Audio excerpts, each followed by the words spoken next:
اگه شما هم از شناسایی روندهای بازار و پیشبینی تغییرات اون خسته شدین و به دنبال ابزاری هستین که بتونه جهت و قدرت روند رو با دقت بالایی بهتون نشون بده، این ویدیو برای شماست. در این ویدیو به معرفی و بررسی یه ابزار قدرتمند خواهیم پرداخت که با تحلیل دقیق نوسانات و روندهای قیمت بهتون کمک میکنه تا روندهای بازار رو شفافتر درک کنید و تغییرات احتمالی اون رو قبل از وقوع شناسایی کنید. پیشنهاد میکنم این ویدیو رو از دست ندین و با بنده همراه باشیم تا به طور کامل با جزئیات این ابزار قدرتمند آشنا بشیم.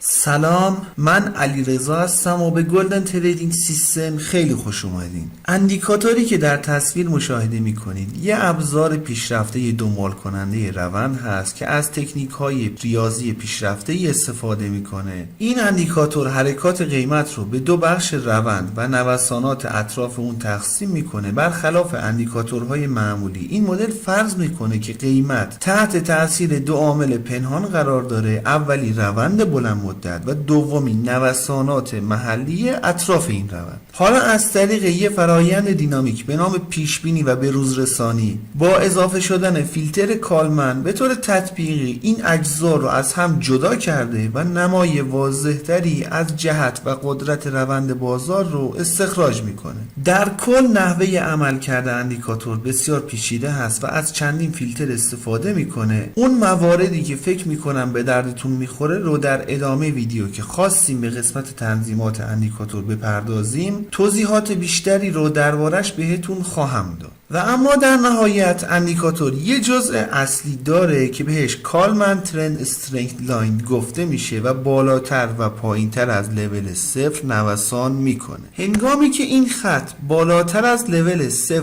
قرار داشته باشه روند و مومنتوم صعودی رو داریم. هنگامی که این خط پایینتر از لول 0 قرار داشته باشه روند و مومنتوم نزولی رو خواهیم داشت. البته بر روی چارت هم این خطوط رو قرار داده و با یه سری محاسبات متفاوت که بهش آداپتیو کالمن فیلتر گفته میشه نحوه رنگ بندی این خط هم دقیقاً مثل خط KTS هست که در پایین داریم. این اندیکاتور دوستان قدرت روند رو هم ارزیابی میکنه. قدرت روند هم بر اساس محل قرارگیری خط KTS در لول های مختلف سنجیده میشه. هرقدر این خط از لول 0 فاصله بیشتری رو داشته باشه قدرت روند در همون جهت بالاتر خواهد بود. حالا یه جدول پایین اندیکاتور قرار داده که به صورت لحظه این قدرت روند رو بر اساس 1% به همون نمایش میده. هرقدر خط KTS از لول 0 فاصله بیشتری داشته باشه قاعدتا قدرت روند بالاتر خواهد بود و عددی هم که در این جدول نمایش داده میشه عدد بالاتری هست. اگه دقت کنید در بین خطوط سبز و قرمز رنگ یه سری خطوط آبی رنگی رو هم در اندیکاتور مشاهده میکنیم. این خطوط دوستان نشون دهنده محل احتمال بازگشت روند هست که به معامله‌گران کمک میکنه تا تغییرات احتمالی بازار رو بتونن شناسایی کنن. حالا این تغییرات به دو صورت میتونه اتفاق بیفته. اولین مورد پس از مشاهده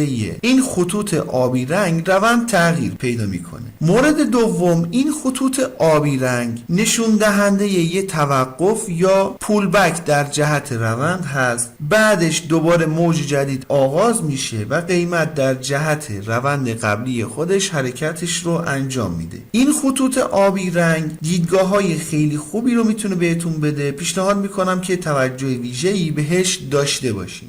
در نهایت آخرین قابلیت اندیکاتور سطوح اشباع خرید و فروش اندیکاتور هست. در لول 70 سطح اشباع خرید رو داریم و در لول -70 سطح اشباع فروش. هنگامی که در روند دوستان اندیکاتور به این سطوح میرسه نشون دهنده اینه که روند به بالاترین حد خودش رسیده و به زودی احتمالاً شاهد توقف یا بازگشت در روند خواهیم بود. یه نکته مهم رو درباره کار با سطوح اشباع خدمتتون عرض کنم، خالی از لطف نیست. ببینید دوستان، متاسفانه دیدگاه اشتباهی که برای کار با سطوح اشباع اکثر افراد باهاش مواجه هستن اینه فکر میکنن زمانی که اندیکاتور به سطوح اشباع خرید یا فروش رسید از اونجا دیگه قیمت باید برگرده. در صورتی که اگه به این قسمت و یا به این قسمت از چارت نگاه کنید، قیمت پس از ورود به حد اشباع فروش یه اصلاح جزئی رو تجربه کرده و دوباره در جهت روند قبلی خودش حرکت رو داشته. ببینید دوستان، ورود اندیکاتور به سطوح اشباع نشون دهنده تغییرات بالقوه در روند هست. حالا با ورود اندیکاتور به این سطوح، اولین دیدگاهی که باید داشته باشیم اینه که روند پرشتاب و پرقدرتی که داشتیم به زودی متوقف میشه. حالا این توقف میتونه در حد چند کندل محدود باشه، میتونه باعث ایجاد یه اصلاح جزئی در روند بشه. حالا اینکه قیمت بخواد از این سطوح کاملا برگرده و کلا تغییر روند رو داشته باشیم، باید سایر فاکتورهای تحلیلی تکنیکی تاییدش کنن، وگرنه ورود اندیکاتور به سطح اشباع به تنهایی نمیتونه یه دیدگاه قطعی برای بازگشت روند باشه.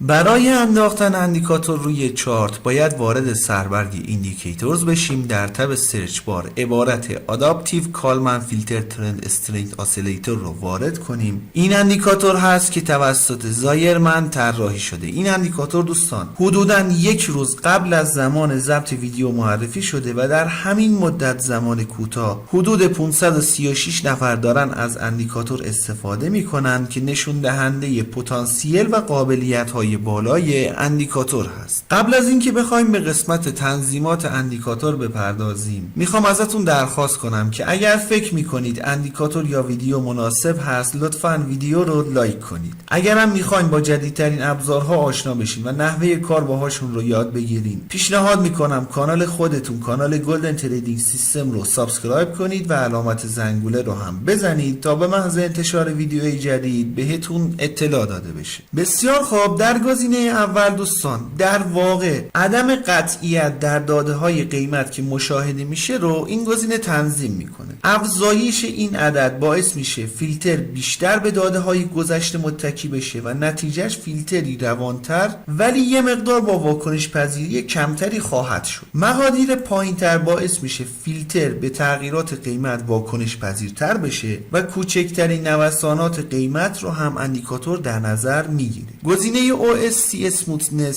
میزان صافی یا همون تأخیر اعمال شده بر اسیلاتور قدرت روند رو کنترل میکنه. مقادیر بالاتر قاعدتاً باعث اضافه شدن تأخیر در اندیکاتور میشه ولی نوسانات ریز رو فیلتر میکنه. مقادیر پایینتر باعث میشه اندیکاتور واکنش پذیرتر بشه و برای ثبت بازگشت های سریع یا نوسانات ریز درون روند مفید هست. اندیکاتور دوستان از 3 فیلتر کالمن برای محاسباتش استفاده میکنه که در اوایل ویدیو ازش رد شدیم و حالا بایستی توضیحات بیشتری رو دربارش مطرح کنیم. مدل استاندارد یه فیلتر کالمن معمولی هست که بین واکنش پذیری و صافی تعادل ایجاد میکنه و برای شرایط عمومی بازار مناسب هست. مدل والیوم ادجاستد نویز اندازه‌گیری فیلتر بر اساس حجم معاملات به صورت خودکار تنظیم میشه. حجم بالاتر نشون دهنده حرکات قیمتی با اطلاعات بیشتر هست که فیلتر با اعتماد بیشتری اون رو پردازش میکنه.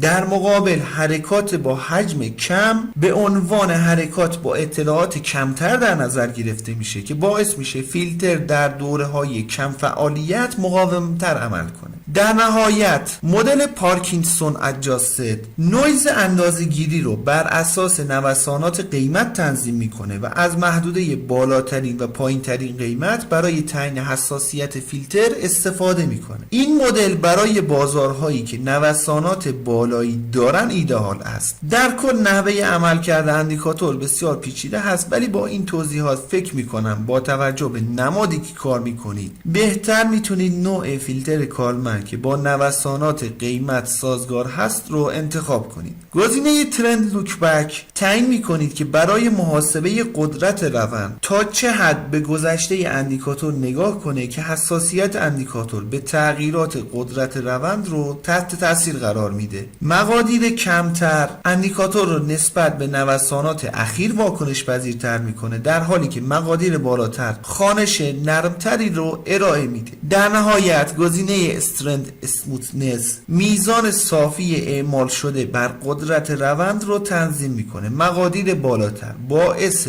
صافی بیشتر خطوط میشه و مقادیر پایینتر قاعدتاً اندیکاتور رو نسبت به نوسانات اخیر حساستر میکنه. انشالله که براتون مفید باشه. رو قله میبینم دوست من.